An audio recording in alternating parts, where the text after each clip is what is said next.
Hello મિત્રો, કેમ છો? સરસ્વતી માધ્યમિક કન્યા વિદ્યા મંદિર નવા તોરાળાના ઓનલાઈન શિક્ષણમાં આપ સર્વેનું સ્વાગત છે. ધોરણ 8 વિષય ગણિત, પ્રકરણ નંબર 7 ઘન અને ઘનમૂળ. મિત્રો, આ પૂર્વેના વિડીયોની અંદર આપણે સ્વાધ્યાય 7.1ના દાખલા નંબર 1 અને 2 ની સમજૂતી પ્રાપ્ત કરી ગયા હતા. એમાં તમને દાખલા નંબર 2ના પેટા પ્રશ્ન નંબર 4 અને 5 એ હોમવર્કમાં આપેલા હતા. આપ બધાએ ગણ્યા હશે. આજના વિડીયોની અંદર આપણે સ્વાધ્યાય 7.1ના દાખલા નંબર 3 અને એની આગળના દાખલાઓની ચર્ચા કરીશું. તો જોઈએ મિત્રો, દાખલા નંબર 3. તો મિત્રો, દાખલા નંબર 3માં જોઈએ કે એવી નાનામાં નાની સંખ્યા શોધો કે જેના વડે નીચે આપેલ સંખ્યાને ભાગવાથી મળતી સંખ્યા પૂર્ણ ઘન હોય. મિત્રો, આ પૂર્વે દાખલા નંબર 2ની અંદર આપણે જોઈ ગયા કે એવી નાનામાં નાની સંખ્યા શોધો કે જેના વડે ગુણવાથી. તો જ્યારે ગુણવાની વાત આવે ત્યારે અવિભાજ્ય અવયવોમાં 3-3ના સમૂહમાં ઘટતી સંખ્યા વડે ગુણવાનું, અને અહીંયા ભાગવાથી મળતી સંખ્યાની વાત આવે ત્યારે 3-3ના સમૂહમાં ન હોય એ સંખ્યા વડે ભાગવાનું. તો આપણે એને સમજીએ. પેટા પ્રશ્ન નંબર 1, 81. તો પહેલાં તો 81ના આપણે અવિભાજ્ય અવયવો લઈ લઈએ. તો 27 તેરી 81, 9 તેરી 27, 3 તેરી 9 અને 3 એકુ 3. તો આના અવિભાજ્ય અવયવો થયા 3 × 3 × 3 × 3, એમ 4 વખત લખાય. આપણે તો પૂર્ણઘન સંખ્યા મેળવવા માટે 3-3ના સમૂહમાં સંખ્યા હોવી જોઈએ. તો આને આપણે 3નો ઘન ગુણ્યા 3 એમ લખી શકીએ. તો અહીંયા આ 3 એવા છે કે જે 3ના સમૂહમાં નથી. તો જો 3ના સમૂહમાં એને લખવા હોય તો હજુ 2 વખત 3 લખવા પડે. તો એનો અર્થ એ થયો કે 3 × 3 વડે ગુણવાથી મળતી સંખ્યા પૂર્ણ ઘન થાય. આપણને અહીંયા ભાગવાનું કહ્યું છે, તો આ વધારાની જે સંખ્યા છે એ સંખ્યા વડે ભાગી દેવાનું, એટલે એ નાનામાં નાની સંખ્યા હોય. તો અહીંયા 3નો ઘન ગુણ્યા 3, એટલે કે આ સંખ્યા વડે ભાગી દઈએ તો આપણને 3નો ઘન એ પૂર્ણ ઘન સંખ્યા મળે. માટે આપણે દર્શાવી શકીએ કે નાનામાં નાની સંખ્યા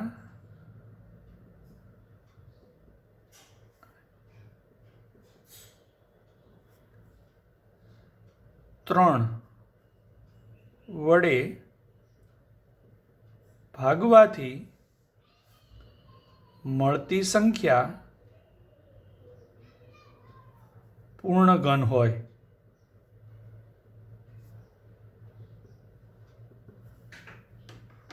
તો આપણે દર્શાવીએ 81 ભાગ્યા 3. આપણે 3 વડે ભાગવું છે. તો એ જ રીતે 81ના અવિભાજ્ય અવયવો છે એ 3નો ઘન ગુણ્યા 3 છે. એને 3 વડે ભાગીએ તો આ 3 કેન્સલ થઈ ગયા, માટે આપણને મળ્યું 3નો ઘન. તો 81ને આપણે 3 વડે ભાગીએ તો મળે 27, અને 27 છે એ 3નો ઘન થયો, માટે આ પૂર્ણ ઘન સંખ્યા થઈ. તો આપણે કહી શકીએ કે આમ 27 એ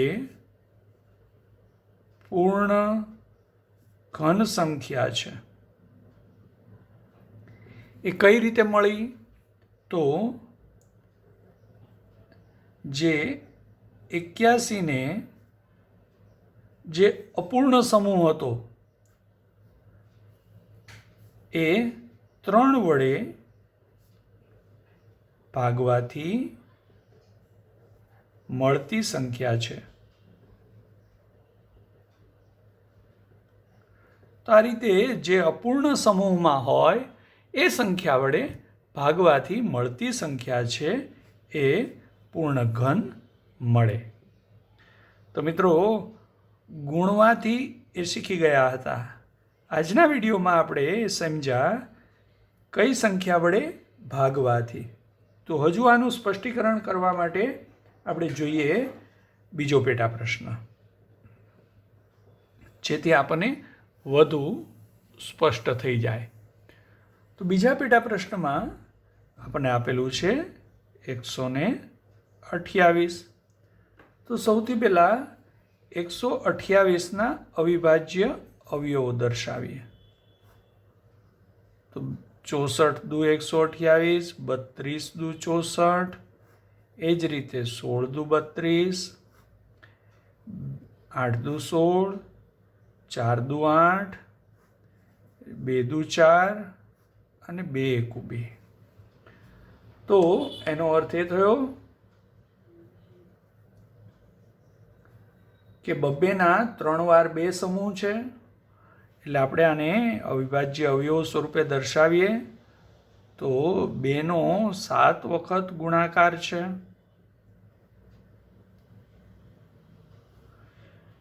એટલે કે 3-3ના 2 સમૂહ છે. તો આપણે આને દર્શાવી શકીએ 2નો ઘન ગુણ્યા 2નો ઘન ગુણ્યા આ એક બગડો એકલો છે, જે 3ના જૂથમાં નથી.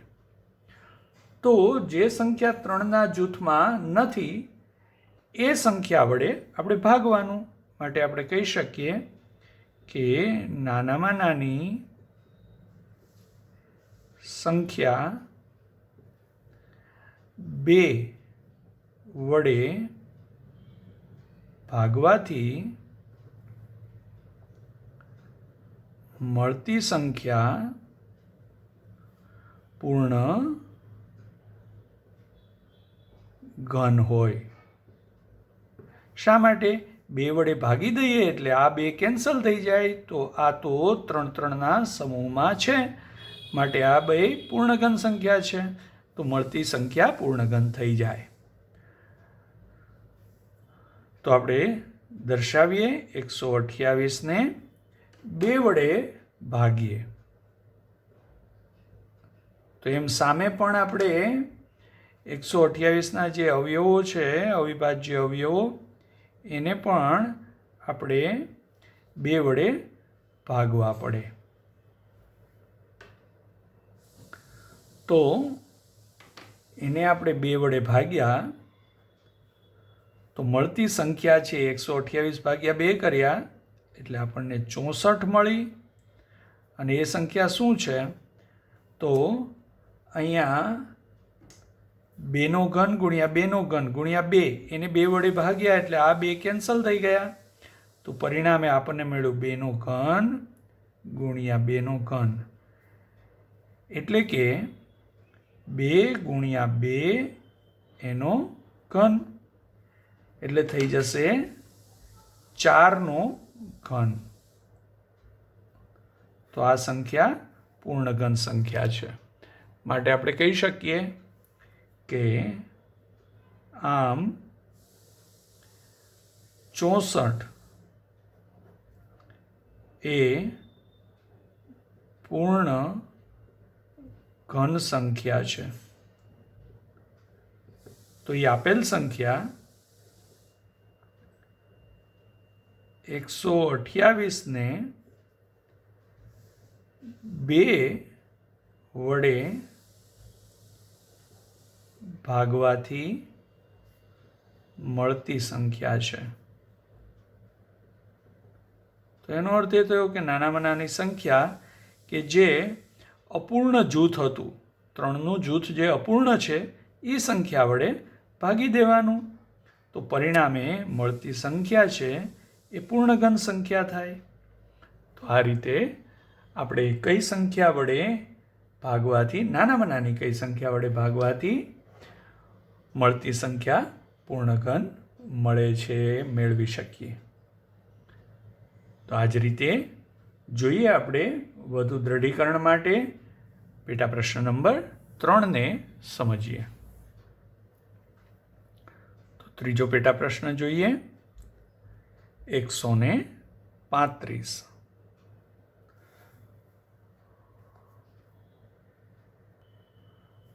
તો મિત્રો 135ના અવિભાજ્ય અવયવો દર્શાવીએ.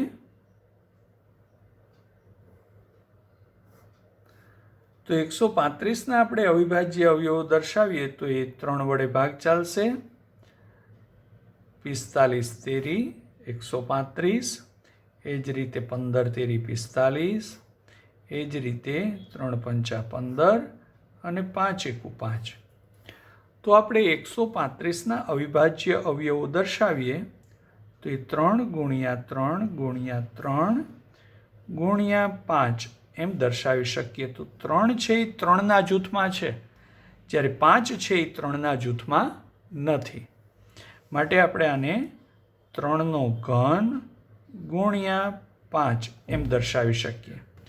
તો 5 છે એ 3 વખત નથી, માટે આપણે નાનામાં નાની સંખ્યા 5 વડે ભાગી દઈએ. તો હવે મળતી સંખ્યા છે 3નો ઘન રહેશે, તો એ પૂર્ણ ઘન સંખ્યા થશે. માટે જે સંખ્યા 3 વખત દર્શાવેલી નથી, એટલે કે 3 વાર દર્શાવેલી ન હોય એ અપૂર્ણ જૂથ છે. તો એવું અપૂર્ણ જૂથ જે સંખ્યાનું હોય એના વડે ભાગવાનું. માટે આપણે કહી શકીએ નાનામાં નાની સંખ્યા 5 વડે ભાગવાથી મળતી સંખ્યા પૂર્ણ ઘન હોય. તો હવે આપણે 5 વડે ભાગીએ તો 135 એને આપણે 5 વડે ભાગીએ, અને એવી જ રીતે 135 એટલે 3નો ઘન ગુણ્યા 5 એને પણ આપણે 5 વડે ભાગીએ. તો બંને બાજુ આ નાનામાં નાની સંખ્યા 5 વડે ભાગીએ છીએ. તો આપણને આ 5 અને આ 5 કેન્સલ થઈ જશે. તો આવું મળશે 3નો ઘન. એટલે કે 135ને આપણે 5 વડે ભાગીએ તો આપણને મળશે 27. અને એ કઈ સંખ્યા છે? તો કે 3નો ઘન છે. તો આમ આપણે કહી શકીએ કે 5 વડે ભાગતા મળતી સંખ્યા છે એ પૂર્ણ ઘન છે. તો આપણે દર્શાવી શકીએ કે આમ 27, જે 135ને 5 વડે ભાગ્યું તો 27 મળ્યું, એ પૂર્ણ ઘન સંખ્યા છે.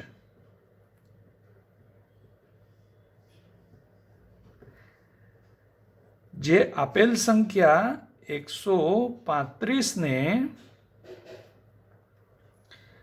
કોના વડે ભાગ્યું?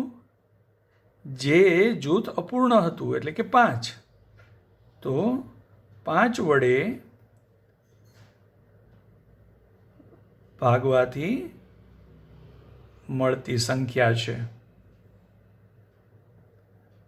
જે પૂર્ણ ઘન મળે છે. અને એ કોનો ઘન છે? 3નો ઘન છે. તો સમજાયું મિત્રો? સરસ. તો આ જ રીતે તમે દાખલા નંબર 3નો પેટા પ્રશ્ન નંબર 4 અને 5 એ જાતે ગણજો. એ તમારું હોમવર્ક છે મિત્રો. તો ત્રીજા દાખલાનો ચોથો અને 5મો પેટા પ્રશ્ન તમે જાતે ગણજો. હવે આપણે જોઈએ છીએ દાખલા નંબર 4ને સમજવાનો પ્રયત્ન કરીએ. મિત્રો, દાખલા નંબર 4ને જોઈએ તો પરીક્ષિતે 5 સેન્ટીમીટર, 2 સેન્ટીમીટર, 5 સેન્ટીમીટર માપ લઈ એક પ્લાસ્ટિકનો લંબઘન બનાવ્યો. તો આવા કેટલા લંબઘન સાથે રાખવાથી મળતો ઘન એ પૂર્ણ ઘન હોય. તો મિત્રો આ 5, 2 અને 5 એવા 3 પરિમાણવાળો એક લંબઘન બનાવ્યો. તો એ લંબઘનમાં બીજા કેટલા લંબઘન સાથે રાખીએ તો મળતો ઘન એ પૂર્ણ ઘન હોય? તો સૌથી પહેલાં તો જે લંબઘન બનાવ્યો છે એ લંબઘનના માપ લઈ લઈએ. તો લંબઘન માટે લંબાઈ 5 સેન્ટીમીટર, એવી જ રીતે પહોળાઈ 2 સેન્ટીમીટર અને ઊંચાઈ અથવા તો જાડાઈ એ 5 સેન્ટીમીટર છે. આપણે 5, 2 અને 5 આપ્યું છે. તો આપણે કહી શકીએ મિત્રો કે એવા પ્લાસ્ટિકનો લંબઘન બનાવ્યો છે. તો એવા લંબઘનનું ઘનફળ બરાબર લંબાઈ ગુણ્યા પહોળાઈ ગુણ્યા ઊંચાઈ. માટે આપણે દર્શાવી શકીએ 5 ગુણ્યા 2 ગુણ્યા 5, એટલે કે 5 ગુણ્યા 5 ગુણ્યા 2. તો અહીંયા 5 પણ અપૂર્ણ છે અને 2 પણ અપૂર્ણ છે.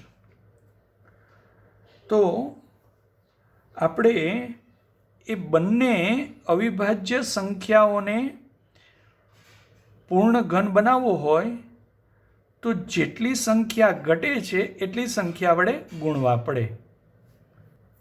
માટે આપણે કહી શકીએ કે કેટલા લંબઘન સાથે રાખવાથી મળતો ઘન એ પૂર્ણ ઘન હોય? તો જે જરૂરી પૂર્ણ ઘન છે એવા ઘનનું ઘનફળ, જે પૂર્ણ ઘન બને છે એ ઘનનું ઘનફળ બરાબર 5 ગુણ્યા 5 ગુણ્યા હજુ 5 છે એ 3ના સમૂહમાં નથી, 1 5 ઘટે છે એટલે 1 5 વડે આપણે ગુણીએ. એવી જ રીતે બગડો છે એ 1 વખત છે તો હજુ 2 વખત બગડો ઘટે છે તો આપણે 2 વખત બગડા વડે ગુણીએ. તો એનો અર્થ એ થયો કે આપણે 1 5 અને 2 વડે ગુણ્યા. તો હવે જે મળતું લંબઘન છે, મળતું જે ઘન છે એ આપણને મળી જાય 5નો ઘન ગુણ્યા 2નો ઘન, એટલે કે 5 ગુણ્યા 2 એનો ઘન. તો એ થઈ જશે 10નો ઘન, એટલે એ પૂર્ણ ઘન થઈ જશે. પણ એના માટે એણે 1 5 અને 2 વખત 2 વડે ગુણવા પડ્યા. તો આવા કેટલા લંબઘન? તો જરૂરી લંબઘન ની સંખ્યા બરાબર જરૂરી લંબઘન કેટલા? 5 ગુણ્યા 2 ગુણ્યા 2, એટલે કે 5 ગુણ્યા 4 એટલે 20. આવા 20 લંબઘનની જરૂર પડે. અને આવા કેટલા લંબઘન? તો આવા 20 લંબઘનની જરૂર પડે.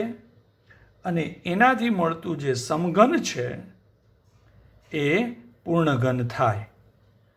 તો આપણે કહી શકીએ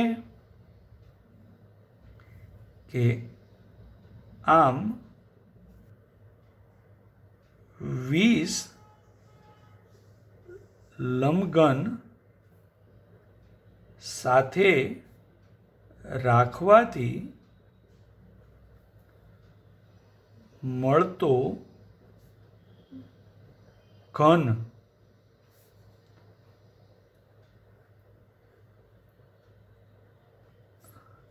એ પૂર્ણ ઘન છે અને એ 10નો ઘન થશે. માટે મિત્રો આ રીતે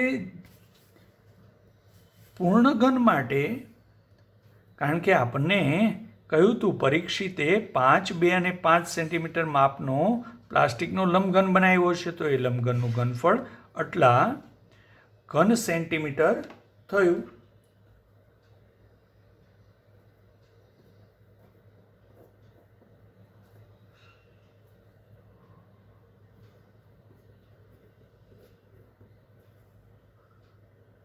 હવે એમાં એને પૂર્ણ ઘન બનાવવો હોય તો 1 વખત 5 ઘટે છે અને 2 વખત 2 ઘટે છે. તો પૂર્ણ ઘન સંખ્યા બનાવવા માટે કેટલા લંબઘન સાથે રાખવા પડે? તો જેટલા અંક ઘટે છે એટલા અંક સાથે રાખવા પડે, એટલા લંબઘન સાથે રાખવા પડે. તો સાથે 1 5 અને 2 વખત 2 એટલે કે 5 અને 2 વખત 2 એટલે કે કુલ 20 લંબઘન સાથે રાખવા પડે. એ 20 લંબઘન સાથે રાખીએ તો પરિણામે આપણને જે પૂર્ણ ઘન મળે છે એ 10નો ઘન થશે. એટલે મળતી સંખ્યા એ પૂર્ણ ઘન થઈ જશે. સમજાયું મિત્રો? જેટલી સંખ્યા ઘટતી હોય 3-3ના જૂથ માટે એટલી સંખ્યા એ જરૂરી લંબઘનની થઈ અથવા તો જરૂરી સંખ્યા થઈ અને એને પરિણામે જે સંખ્યા મળે એ પૂર્ણ ઘન મળે છે. તો મિત્રો સમજાયું? આ દાખલાનું ફરીથી વ્યવસ્થિત પુનરાવર્તન કરજો અને આવા અન્ય દાખલાઓ છે એ પ્રેક્ટિસ વર્કમાંથી ગણજો તમે. તો અહીંયા આપણું સ્વાધ્યાય 7.1 પૂર્ણ થાય છે. મિત્રો નેક્સ્ટ ટાઈમ જ્યારે આપણે વિડીયોમાં મળીશું ત્યારે ઘન અને ઘનમૂળની અન્ય બાબતો, અન્ય પેટર્નોને સમજવાનો પ્રયત્ન કરીશું. પુનરાવર્તન કરતા રહેજો મિત્રો. સ્વસ્થ રહેજો. આવજો.